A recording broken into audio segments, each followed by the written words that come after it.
रचना के आधार पर वाक्य भेद। ठीक है, तो इसमें इसके 3 भेद होते हैं बेटा, सरल वाक्य, संयुक्त वाक्य, मिश्र वाक्य। तो वाक्य एक बार हम थोड़ा सा रिवाइज कर लेते हैं कि वाक्य होता क्या है। तो हमें पता है कि पदों के सार्थक व व्यवस्थित समूह को वाक्य कहते हैं। ठीक है, ध्यान रखिए, पदों के सार्थक व व्यवस्थित समूह को वाक्य कहते हैं। ठीक है, तो अब एक एक करके हम इन तीनों के बारे में जानेंगे। सबसे पहले हमारा आता है सरल वाक्य, जिसमें एक ही क्रिया होती है, साथ ही जिसमें कोई उपवाक्य नहीं होता, उसे सरल या साधारण वाक्य कहते हैं। ध्यान दीजिए बेटा, जिसमें एक ही क्रिया होती है, मतलब जो वाक्य को समाप्त करती है, साथ ही जिसमें कोई उपवाक्य मतलब 2 वाक्य नहीं होते हैं। सरल वाक्य में एक ही वाक्य होता है। जैसे उदाहरण से समझेंगे, रमा व्यायाम करती है, इसमें करती है क्रिया, एक ही क्रिया है, तो ये हमारा कौन सा वाक्य है? सरल वाक्य। दूसरा उदाहरण देखिए, सुधा और अमित अच्छा गाते हैं। गाते हैं एक ही क्रिया है जो वाक्य को समाप्त कर रही है। हमने दूसरी चीज क्या देखी थी कि उपवाक्य नहीं होता, मतलब 2 वाक्य नहीं होते। तो इसमें देखिए सुधा अमित, ठीक है, ये 2 पद हैं, वाक्य नहीं है, सुधा और अमित।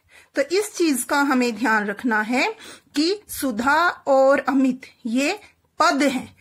सरल वाक्य में एक या एक से अधिक पद तो हो सकते हैं, ठीक है, लेकिन क्रिया उसमें एक ही होगी जो वाक्य को समाप्त करेगी। तो ये हमारी सरल वाक्य की पहचान है कि इसमें एक क्रिया होती है जो वाक्य को समाप्त करती है। ठीक है, इसके बाद आगे देखिए, इसमें हमें कि क्रिया एक है कैसे पता चलेगा, उसके लिए सरल वाक्य की पहचान के लिए हम 2 चीजें देखते हैं। उद्देश्य और विधेय 2 अनिवार्य घटक होते हैं, मतलब उद्देश्य और विधेय। इसको समझने के लिए उद्देश्य हमारा क्या है? कर्ता होता है, एक या अधिक हो सकते हैं। ठीक है, उद्देश्य यानी कर्ता एक भी हो सकता है और अधिक भी। जैसे मैंने इसमें आपको बताया, रमा इसमें एक उद्देश्य है, सुधा और अमित इसमें 2 उद्देश्य हैं, एक या अधिक हो सकते हैं। किंतु विधेय यानी क्रिया एक ही होता है, जैसे करती है, गाते हैं।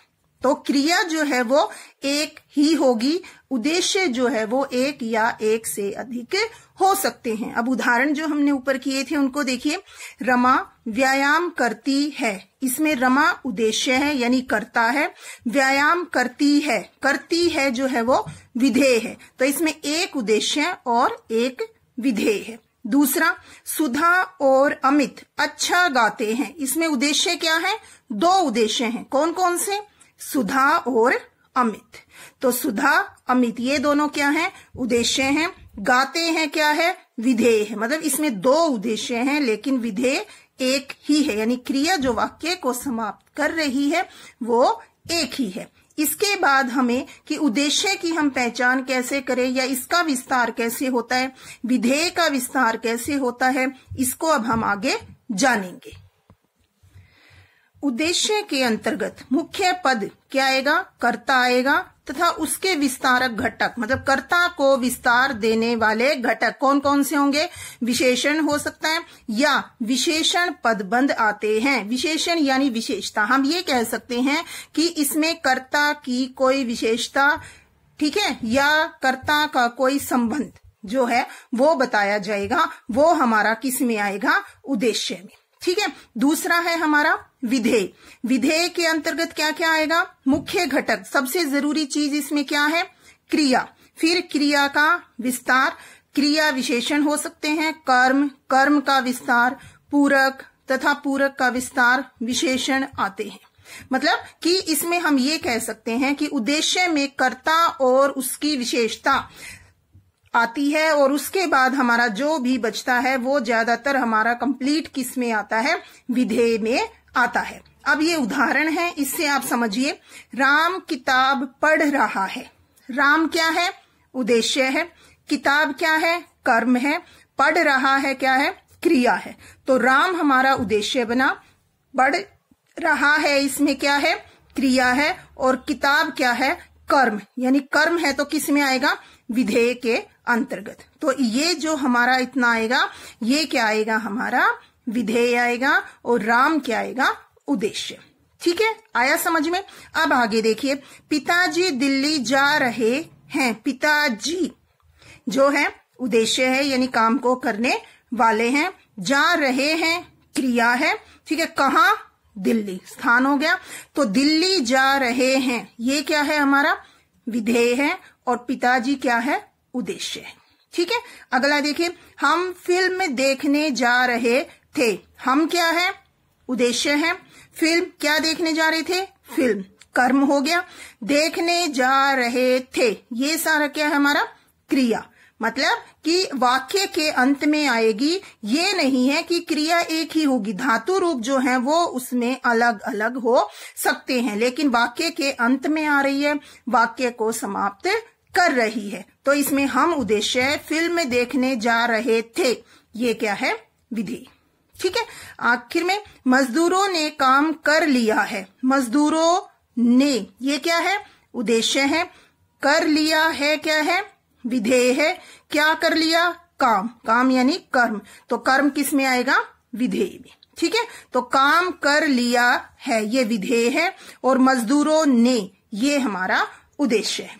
ठीक है, अब आपको उद्देश्य और विधेय में कोई कंफ्यूजन नहीं होगा, अच्छे से आपको समझ में आ गया होगा। उद्देश्य यानी कर्ता, विधेय यानी क्रिया, और कोई भी वाक्य पूरा तब होता है जब उसमें कर्ता और क्रिया दोनों होते हैं।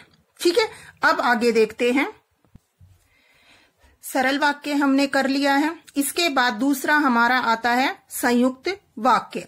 संयुक्त वाक्य में आने वाले सभी उपवाक्य, मतलब एक से अधिक वाक्य स्वतंत्र उपवाक्य होते हैं। स्वतंत्र आपको पता ही है, मतलब जो आजाद होते हैं, स्वतंत्र उपवाक्य होते हैं। स्वतंत्र उपवाक्य से तात्पर्य यही है कि इनका प्रयोग भाषा में अलग से स्वतंत्र रूप में हो सकता है। मतलब संयुक्त का अर्थ ही हमें पता चल रहा है, संयुक्त यानी मिलाना, जोड़ना। तो इसको हम कह सकते हैं दोनों उपवाक्य समान स्तर के उपवाक्य होते हैं। मतलब जब दो वाक्यों को आपस में किसी योजक के द्वारा जोड़ा जाता है तो वो हमारा क्या कहलाता है? संयुक्त वाक्य, जिसमें दोनों ही वाक्य जो हैं वो स्वतंत्र होते हैं, दोनों का अपना अलग अलग अर्थ होता है, वो हमारा संयुक्त वाक्य में आता है। अब इसके उदाहरण देखिए, मोहन दिल्ली जाएगा और शीला यहीं रहेगी। मोहन दिल्ली जाएगा, एक वाक्य ये है। शीला यहीं रहेगी, एक वाक्य ये है। इन दोनों वाक्यों को और योजक के द्वारा जोड़ा गया है। संयुक्त मतलब जोड़ना, मिलाना। किराया समय पर दो अथवा मकान खाली कर दो। अब इसमें भी दो वाक्य हैं बेटा जी। किराया समय पर दो, एक वाक्य ये है। दूसरा है मकान खाली कर दो। ठीक है, तो दो वाक्यों को आपस में जोड़ा गया है, वो हमारा किस में आता है? संयुक्त वाक्य में आता है। इसके बाद आगे संयुक्त वाक्य के भी भेद हैं। 4 भेद होते हैं संयुक्त वाक्य के। अब एक एक करके हम इनके बारे में जानेंगे। तो सबसे पहले हमारा आता है संयोजक संयुक्त वाक्य। संयोजक मिलाना, पता चल रहा है नाम से ही।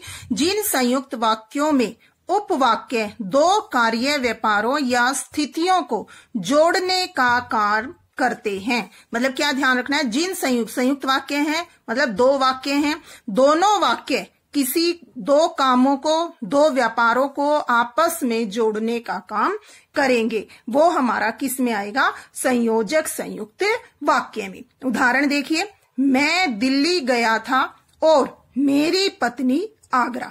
दो वाक्य हैं, ठीक है, दोनों अलग हैं। इन दोनों को जो है जोड़ने का काम योजक के द्वारा किया गया है। तो ये हमारा किस में आएगा?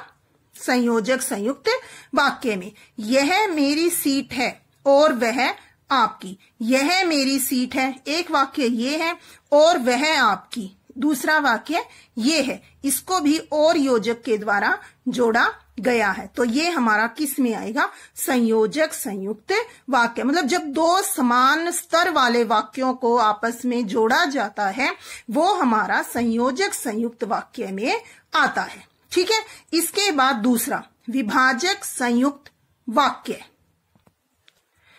देखिए, अब विभाजक संयुक्त वाक्य में जब दो उपवाक्यों में परस्पर विरोध, ध्यान दीजिए, दो वाक्यों में परस्पर विरोध या भेद का संबंध रहता है, विरोध दिखाया जाएगा या दोनों में आपस में भेद होगा, तो वहां कौन सा होगा? हमारा विभाजक संयुक्त वाक्य। विभाजक वैसे हमें पता है नाम से, विभाजन करना, बांटना जैसे हम बोलते हैं, अलग करना। ठीक है, तो वो हमारा किस में आएगा? विभाजक संयुक्त वाक्य में। इसके उदाहरण देखिए, हमने आपकी देर तक प्रतीक्षा की परंतु आप नहीं आई। विभाजन, बांटना, अलग करना जैसे। विरोध है इसमें, हमने आपकी देर तक प्रतीक्षा की, ठीक है, परंतु आप नहीं आई।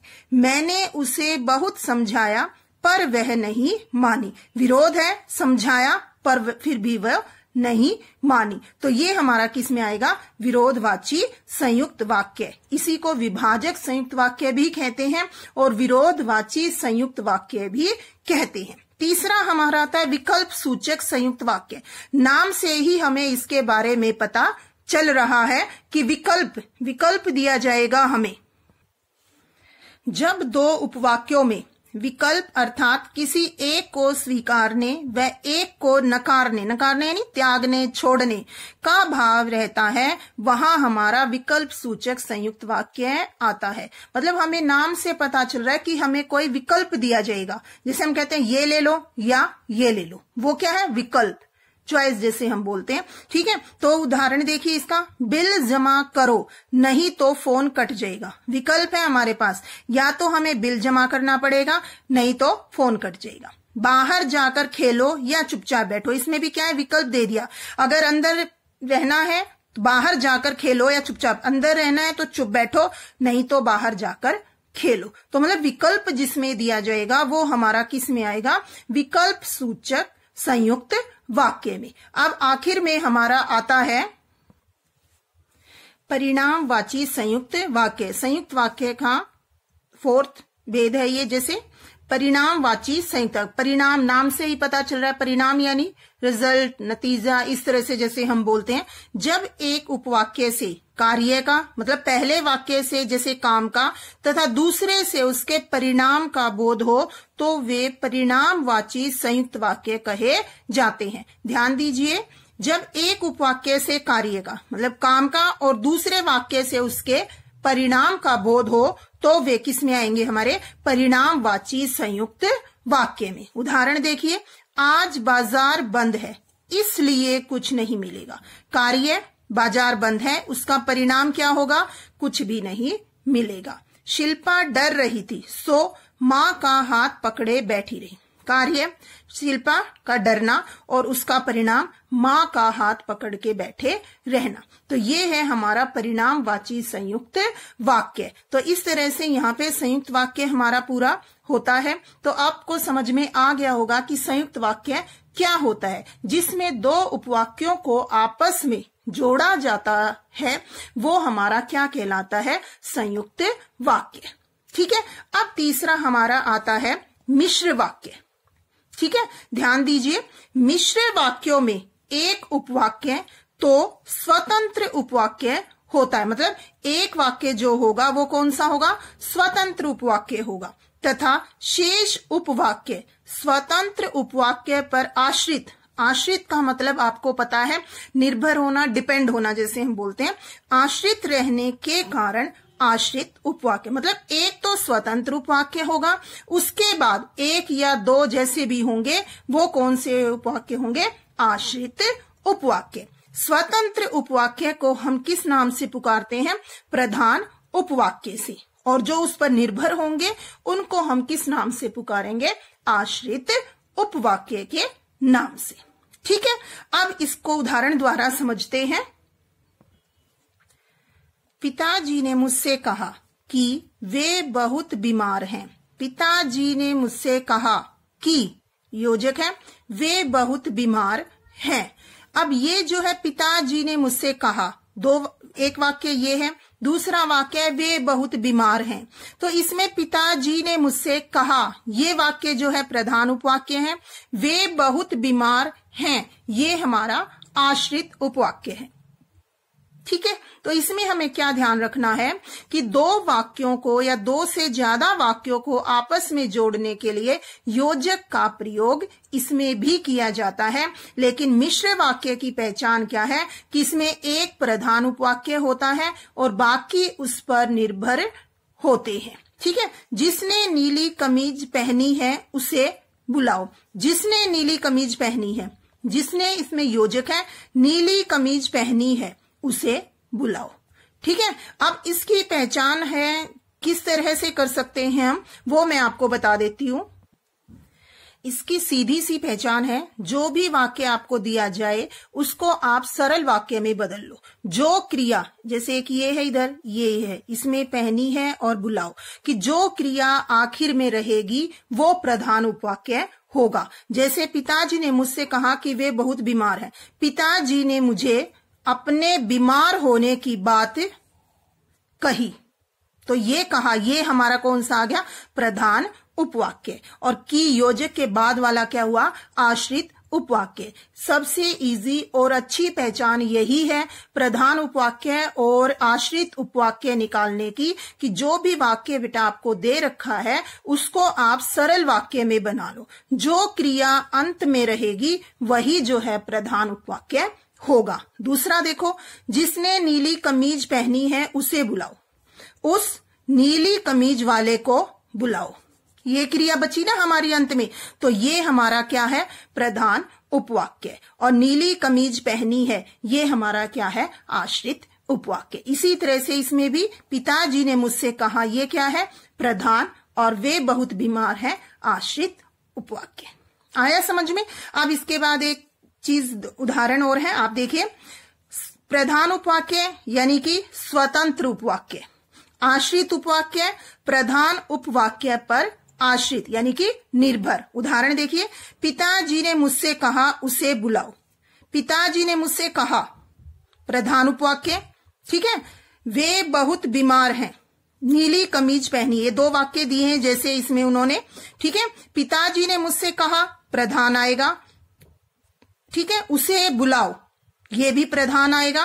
वे बहुत बीमार हैं, आश्रित उपवाक्य। नीली कमीज पहनी है, आश्रित उपवाक्य। मतलब यही दोनों वाक्य जो हैं आपको अलग करके दिखाए गए हैं कि इसमें पिताजी ने मुझसे कहा प्रधान उपवाक्य है, दूसरे में उसे बुलाओ प्रधान उपवाक्य है, और वे बहुत बीमार हैं और जिसने नीली कमीज पहनी है, ये दोनों हमारे क्या हैं, आश्रित उपवाक्य। ठीक है, उम्मीद है आपको ये पाठ जो है वो अच्छे से समझ में आया होगा और आपको सरल, संयुक्त और मिश्र वाक्य को पहचानने में अब कोई दिक्कत नहीं होगी। ठीक है, और एक चीज और जो मैं आपसे कहना चाहूंगी कि अभी तक अगर आपने मेरे चैनल को सब्सक्राइब नहीं किया है तो प्लीज मेरे चैनल को सब्सक्राइब कीजिए, ताकि ऐसी ही यूजफुल वीडियोस आपको सिलेबस से रिलेटेड आगे भी मिलती रहे। Thank you, have a nice day.